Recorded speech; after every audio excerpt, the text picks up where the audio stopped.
narcissist who cannot get enough of herself while she simultaneously plays the victim. Harry just can't give her anything else anymore. He's served his purpose. His purpose is over. In this video, we're uncovering the shocking truth about Prince Harry. She will take her royal kids, who can still go by prince and princess, and find the billionaire. What's really happening behind the smiles, the cameras, and the headlines? And I think he's slipped from what was the natural person who everyone in Britain loved and saw the smiling. Make sure you stay till the end, because you'll see details that will completely change how you see him. Comment below if you've ever wondered why his spark seems different these days. Prince Harry was once the golden boy of the royal family. The prince who made the world fall in love with his charm, laughter, and carefree spirit. Everywhere he went, cameras followed and hearts melted. But over the years, something changed. The man who used to command rooms with his grin now seems quieter, cautious, almost withdrawn. What happened?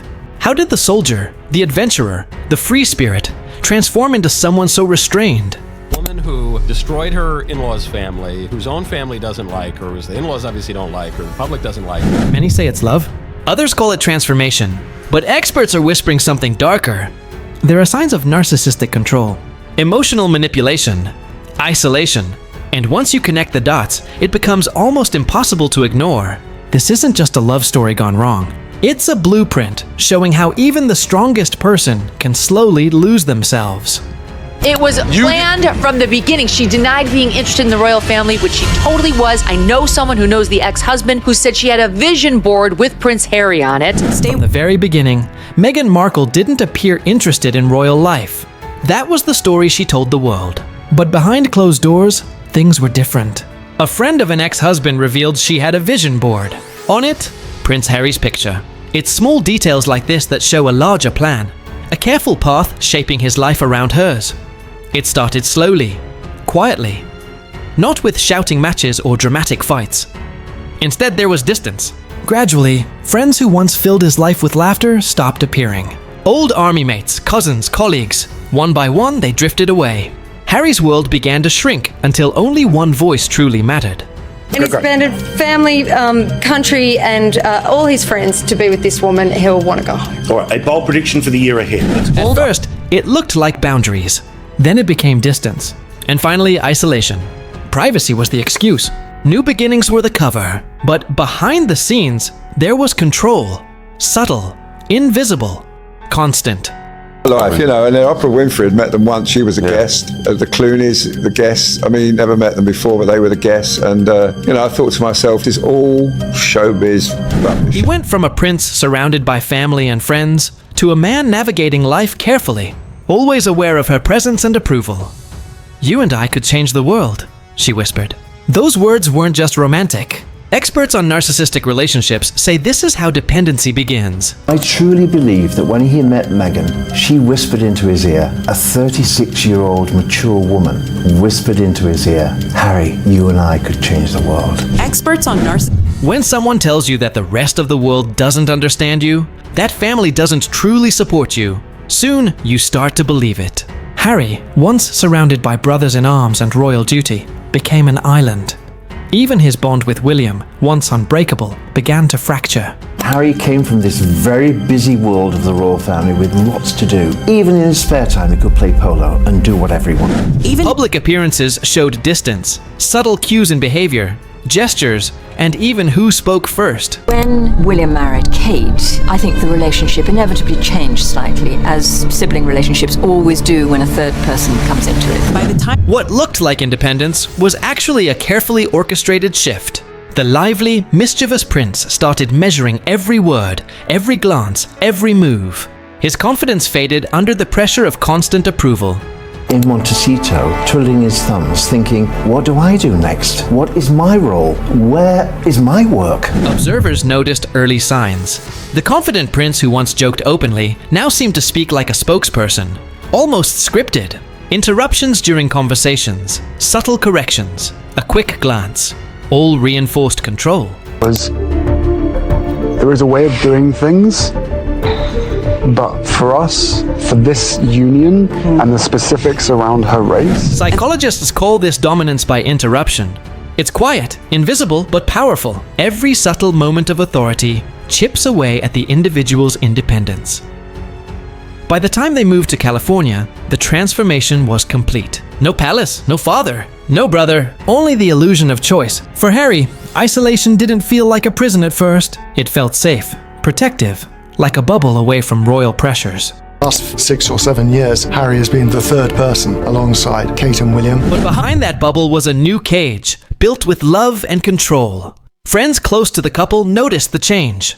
Meghan makes him feel like that sad little spare over and over. As a spare, Harry was used to shaking hands after William. Now he was shaking hands after Meghan. This kind of chaos and confusion just does not happen with William and Kate. William shakes hands first, and then Kate greets them. Harry was no longer the carefree prince who laughed easily, played polo, or enjoyed his adventures. Now he seemed guarded, tense, exhausted. The free-spirited charm that once defined him was replaced with caution, almost constant self-monitoring. Every action was filtered, every word measured. Even in public, subtle cues revealed the shift. Fascination with royalty, does it live up to the fairy tale? No, not at all. As any girl will ever tell you. It's that sort of, oh my god, he's a prince, but no. Shoulders drawn in, eyes flicking toward Meghan before speaking. Small gestures of compliance replacing bold expressions. The prince who once led global stages now seemed to seek silent permission for even small actions. Love changes people, yes, but this looked more like submission than growth. Meghan's influence reshaped him, not slowly but meticulously.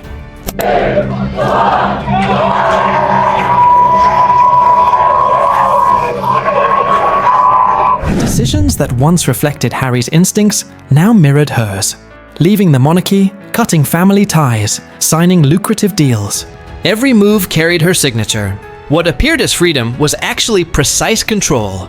Behind her calculated public persona, she engineered his life. No better way to dismantle a personality than to isolate it. It's not just you that is affected, it's obviously anyone you're with, particularly a girlfriend, your girlfriend. How do they react? Do you feel protective towards them? Hugely protective, and I would be very concerned if I wasn't protective. Even in interviews, Harry's voice often echoed hers. Similar phrasing, same emotional framing, almost as if her narrative merged with his identity. Friends whispered that even his memoir, Spare, was subtly guided by her. Emotional tones, story arcs, resentment, all carefully shaped. Private pain became public narrative. Confessions were currency, not therapy. Exhaustion became his constant companion. I've done there, and now it's time to, as you said, work as a team with you. His physical energy, mental clarity, and emotional reserves drained defending her image. Therapy sessions, breakdowns, visible anxiety, all chronicled publicly, yet privately exploited. Harry, once the fighter for global causes, now seemed too worn to fight for his own peace. And I don't think he heard Meghan's voice. I think he heard his mother's voice. The cycle of control continued. Meghan didn't need to shout. A glance, a tone, a gentle correction sufficed. Behind closed doors, Harry struggled between loyalty and identity. He knew the man he had become wasn't the one he used to be. Yet reclaiming himself felt like betrayal, because every path back seemed blocked by her influence. Harry, being a simple soul, has easily changed to suit Meghan's agenda. Public appearances told a different story from private reality. Cameras saw a power couple, smiles, elegance. But behind the camera, Harry moved with caution, carefully aligned with her presence. Dependency disguised as partnership. Every decision filtered through her lens. Every emotion calibrated. He became a supporting character in his own life, orbiting her spotlight. Friends noted subtle but telling changes. The man who once led discussions now deferred. Thinking, how can I ever find someone who is willing and capable to be able to withstand all the baggage that comes with being with me? His natural humor softened. Jokes, sarcasm, and light-hearted rebellion, traits that defined him, slowly disappeared. The confident prince who could command attention now deferred to her in every situation. Approval became the invisible leash. Observers noticed body language shifts. Shoulders drawn in, gazes lowered, subtle nods before speaking. The prince who once ignited joy in every room now looked drained, tired, almost fragile. Every public smile masked exhaustion. His identity, once independent and vibrant, reshaped to fit her narrative. And I travelled the world with him, and I did really enjoy working with him. But, you know, now I really don't care if I ever see him again, because the way he's behaved towards the king and our queen and his brother and his sister-in-law is appalling. Even small domestic routines reflected control. While Meghan showcased cooking, crafting, and media appearances, Harry seemed relegated to background tasks. Friends whispered that he appeared mentally and emotionally fragile, drained by constant attention to her needs and public image. The prince's spark dimmed under perpetual vigilance and responsibility to protect her reputation. She would just engulf you and squeeze you as tight as possible. And being as short as I was then, there was no escape. You were there, and you were there for as long as she wanted to hold you. There was no escape. You were there, and you were there for as long as she wanted to hold you. I miss that. I miss that feeling. Every new controversy became Harry's burden. Criticism of her felt like personal attack. Exhaustion built layer upon layer. Therapy, emotional breakdowns, public scrutiny, all became tools to reinforce dependency. Every small choice, every subtle action was filtered through her influence. He no longer acted on instinct, but on anticipation of her needs and reactions. Psychologists say this is classic narcissistic control. It's not about anger or intimidation.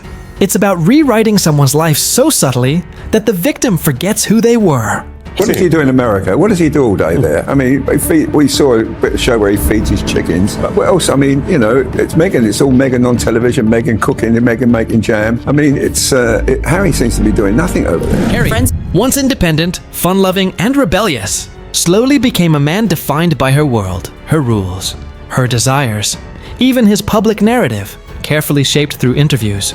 Memoirs and appearances reflect subtle influence. Every phrase, every story, every emotional beat carries echoes of her perspective. What once was private, personal, sacred, pain, fear, love, now curated for public consumption. His truth reshaped line by line, memory by memory. Meghan's control was strategic. Markle knew that, and she manipulated him because of that. Then, when she got everything that she wanted, right? Calculated. Every major life decision, from leaving the monarchy to signing deals, displayed timing, drama, and maximum visibility. Impulsiveness wasn't Harry's old instinct. It was her ambition, engineered for attention. Behind the cameras, she determined their appearances, conversations, Prince Harry has laid bare once again his trauma conforming as a royal. The Duke of Sussex's latest candid confessions were beamed live over the internet as he sat down with a therapist who offered his own diagnosis. Even who could enter their lives. In private, Harry's voice, once raw, emotional, unfiltered, became polished, rehearsed, almost scripted. A man who could joke about royal life now spoke like a spokesperson defending a brand. Control didn't appear as domination. It appeared as partnership, love, concern. Yet every small correction reinforced a cage disguised as comfort. He was slowly replaced in his own narrative. Soldier, brother, son, free spirit, all reshaped to fit her storyline. The causes that have been very important to me, I can focus even more energy on, because very early out of the gate, I think you realize once you have access or a voice that people are willing to listen to, with that comes a lot of responsibility, which I take seriously. Admiration remained, but private identity eroded. The cheerful prince transformed into a man who smiles for cameras while silently carrying the weight of constant emotional vigilance. And yet, somewhere inside, the old Harry flickers. A nervous laugh. A brief spark of defiance, a flash of the charm that once captivated the world. But each time it surfaces, it's gently redirected, suppressed, controlled.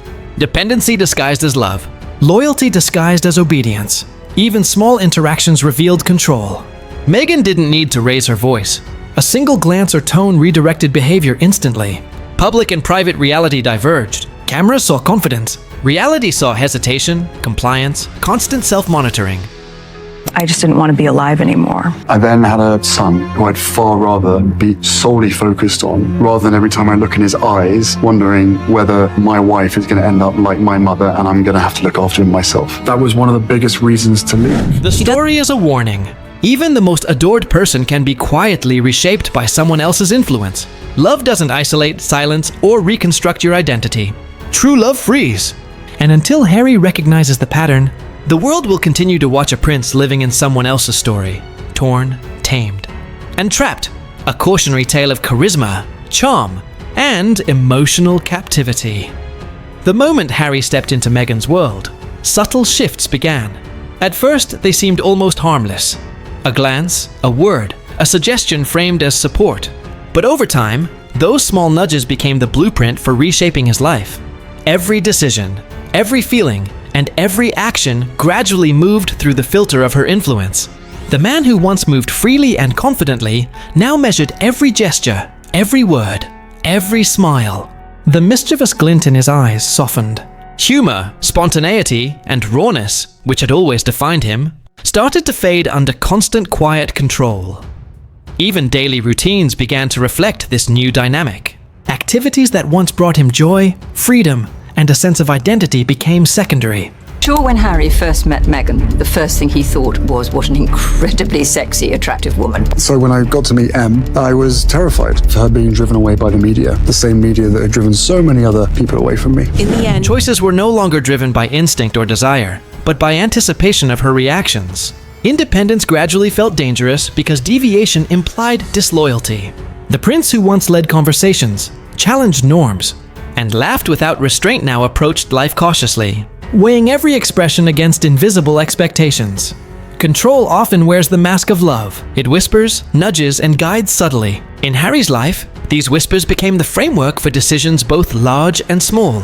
Public appearances, private conversations, and even casual interactions followed patterns dictated by her presence. Each movement, each phrase, each decision carried an unseen pressure to conform, to align, to please. Emotional and cognitive energy, once devoted to personal ambition and service, shifted toward maintaining approval and harmony. Even his emotional expression changed. The man who once allowed his grief, joy, and humor to be spontaneous now followed unspoken rules. Vulnerability became strategic. Confessions were no longer simply for healing.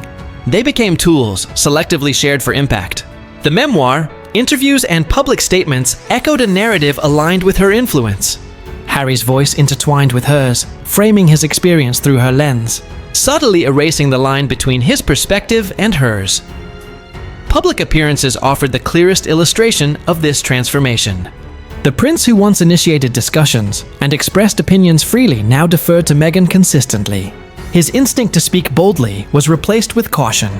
Should I say this? Will this align with her story? Even in matters of charity, interviews, or speeches, his words followed a rhythm shaped by her narrative. The man who once navigated royal obligations confidently now approached life as a careful observer, constantly evaluating alignment. Isolation amplified the effect. Moving away from advisors, family, and the familiar structures of the palace created a space where subtle influence dominated. Independence was replaced with the illusion of freedom. Without the balancing presence of a larger support system, Harry's behaviors, decisions, and emotions increasingly aligned with her priorities. What seemed like liberation was, in reality, a carefully constructed orbit in which every choice, large or small, was filtered through her influence. The physical and emotional toll was profound. The prince who once exhibited vitality, resilience, and adventure now appeared tired, anxious, and subdued. Every public smile masked hours of internal calculation. Every confident gesture hidden behind meticulous rehearsal. Humor, mischief, and spontaneity, hallmarks of his personality, were replaced by cautious, measured behavior. His energy, once directed outward toward causes and engagements, was increasingly consumed by the need to maintain alignment and navigate the subtleties of influence. Control extended into nearly every aspect of life. Private conversations, public statements, media appearances, and daily interactions all became subject to subtle guidance. Approval seeking became second nature. Decisions once guided by personal instinct were filtered through considerations of compliance, alignment, and anticipated reactions. Even body language shifted. Cautious posture, measured gestures, and subtle cues indicated a man continually monitoring himself in response to influence. Psychologists describe this pattern as emotional conditioning. It doesn't require force or overt threats. Over time, the individual internalizes the influence, and compliance begins to feel like instinct. Independence feels risky. Spontaneity feels inappropriate. Emotional authenticity diminishes. In Harry's life, this process unfolded quietly, almost invisibly. until his natural tendencies and autonomy were replaced by behaviors designed to align with another person's expectations. Even interactions with family and friends reflected the change. Long-standing relationships faded, replaced by new associations aligned with the emerging narrative. Old friendships became secondary. Advice, camaraderie, and support were filtered. Social circles contracted until influence became the dominant factor in decision-making and interaction. The prince who once relied on instinct and loyalty now navigated a world defined by subtle deference and strategic alignment. Public perception reinforced the shift. Media coverage, interviews, and appearances portrayed a cohesive, supportive couple. But behind the scenes, subtle influence guided behavior, speech, and decision-making. The man who once challenged, laughed, and acted spontaneously now appeared polished and composed. His autonomy reshaped. Emotional energy, formerly expressed outwardly in service, humor, and camaraderie, now funneled inward to maintain alignment and compliance. Even humor, an essential part of Harry's identity, changed. Jokes once spontaneous and mischievous were now carefully measured, considering timing, appropriateness, and perception. His wit, charm, and candidness, previously defining qualities, became constrained. Emotional display was filtered, polished, and orchestrated, reflecting alignment with influence rather than natural instinct. Daily life, even in private moments, reflected the control. Choices of meals, leisure, and personal routines carried subtle influence. Approval-seeking and anticipation of reactions dominated decisions. Independence became uncomfortable. Instinct felt risky. The prince who once acted on impulse and joy now operated under continuous self-monitoring, a condition that slowly reshaped his identity. Every major life decision aligned with this pattern. Leaving the monarchy, cutting ties, media projects, and public statements reflected influence rather than instinct. Actions once spontaneous became strategic, orchestrated, and timed for maximum impact. The individual's natural decision-making was supplanted by external guidance, shaping outcomes to fit a carefully constructed narrative. Even casual interactions were affected. Conversations with staff, family, and friends involved continuous evaluation. Every phrase, gesture, and response was filtered through the lens of influence. Compliance, approval-seeking, and anticipation replaced instinct and spontaneity. The man who had once navigated life with ease and confidence now acted cautiously, always aware of invisible expectations. Physical manifestations accompanied the emotional and cognitive shifts. Tension in posture, lowered gaze, measured gestures, all indicated ongoing monitoring and self-regulation.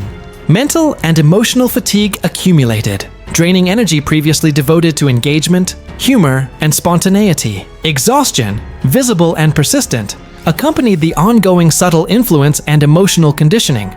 The public narrative further reinforced control. Statements, interviews, and memoirs reflected alignment with the orchestrating influence. Phrasing, tone, and emotional framing mirrored her perspective. Even moments that appeared spontaneous or authentic carried subtle calibration. The prince's raw voice, once independent and candid, was now intertwined with influence. His personal perspective shaped and refined to align with the emerging narrative. Identity became inseparable from influence. The man who once defined himself through service, humor, relationships, and instinct gradually internalized expectations, aligning thought, speech, and behavior with guidance. Autonomy diminished. Compliance became instinctive. Emotional and cognitive energy, once invested in personal pursuits and public service, shifted toward maintaining alignment and approval. Even physical environment and routines reflected influence. Private spaces, daily activities, and domestic life became subject to subtle shaping. Decisions that might once have reflected personal preference were now calibrated for compliance and harmony. Emotional expression became carefully moderated, spontaneity diminished, and identity reshaped. Public appearances displayed a polished figure, but private reality reflected constant recalibration. The prince who had once navigated life freely now moved cautiously. Every gesture, word, and expression was measured. Decisions, actions, and reactions were filtered through the lens of alignment, approval, and influence. Spontaneity became rare. Instinct was replaced by strategic consideration. This process reshaped professional and personal identity. Interviews, public engagements, and media interactions all reflected subtle alignment. Speech followed phrasing, tone, and emphasis designed to mirror influence. Humor, charm, and candid reflection were moderated. Autonomy in thought, word, and action diminished gradually, replaced by compliance and strategic alignment. Even moments of vulnerability were influenced. Confessions, reflections, and disclosures were filtered, curated, and aligned to reinforce narrative. Emotional energy, once expressed naturally, now served the dual purpose of public communication and maintaining alignment. Spontaneous expression diminished. Authentic emotion was selectively shared. Identity was reshaped continuously. Day by day, moment by moment, subtle dominance influenced not only behavior, but also perception of self. Decisions that once reflected personal conviction now required calibration. Emotional response shifted from instinctive to measured. Speech became carefully considered. Humor, spontaneity, and candidness receded. Autonomy and individuality gradually gave way to alignment with influence, producing a polished persona that aligned with the orchestrating narrative. Even in private reflection, independence diminished. Thoughts, desires, and instincts became filtered through perceived expectations. Spontaneity gave way to calculation. Emotional and cognitive energy, once freely expressed, became directed toward alignment, approval, and cautious decision-making. The prince's natural instincts were gradually supplanted by subtle, persistent influence. Over time, the cumulative effect reshaped identity. Emotional expression, decision-making, speech, and behavior all aligned with influence. Autonomy receded, spontaneity diminished, and instinct gave way to strategic consideration. The man who had once acted freely, laughed boldly, and expressed himself candidly now presented a measured, polished, and compliant exterior. Even interactions with the world reflected this dynamic. Choices in charity, engagement, and communication reflected alignment rather than instinct. Public statements echoed phrasing and emotional framing shaped by influence. Daily routines, gestures, and expressions reflected subtle calibration. Spontaneity, humor, and independence gave way to compliance and alignment. Physical, emotional, and mental fatigue accompanied this transformation. Energy that once fueled adventure, service, and personal pursuits shifted toward compliance and alignment. Emotional resilience diminished. Exhaustion, visible and persistent, became the price of ongoing influence and subtle control. The prince's life, once driven by instinct and personal initiative, now operated within a framework dictated by influence. Even small gestures and decisions reflected the pervasive shaping. Emotional expression, speech, and action all required monitoring. Autonomy diminished. Spontaneity receded. Compliance became instinctive. Daily routines, interactions, and private reflections were filtered through the lens of influence, reshaping identity invisibly but profoundly. Identity itself became a reflection of subtle dominance. Emotional, cognitive, and behavioral patterns aligned with influence. Autonomy, spontaneity, and instinct gradually gave way to compliance, careful calculation, and strategic alignment. The public figure, polished and composed, reflected a persona reshaped through quiet but pervasive influence. Even moments of self-expression, once natural and instinctive, became calibrated. Speech, gesture, and emotional display were filtered. Humor and candidness were moderated. Choices, reactions, and interactions were guided. Over time, this shaping created a polished persona that outwardly appeared confident, composed, and autonomous, but privately reflected continuous influence and alignment. Physical, emotional, and mental fatigue persisted. Energy was redirected from personal pursuits and public service toward maintaining alignment. Autonomy diminished. Spontaneity receded. Emotional resilience waned. Exhaustion became a constant companion, visible in gestures, posture, and expressions, reflecting the ongoing subtle influence and emotional conditioning. Every area of life, public, private, professional, now carried the imprint of influence. Decisions, speech, gestures, and emotional expression aligned with guidance. Autonomy diminished. Spontaneity and candidness gave way to careful calibration. The prince's identity was reshaped. The man who once acted freely, laughed boldly, and spoke candidly now embodied a polished, compliant, and subtly guided persona.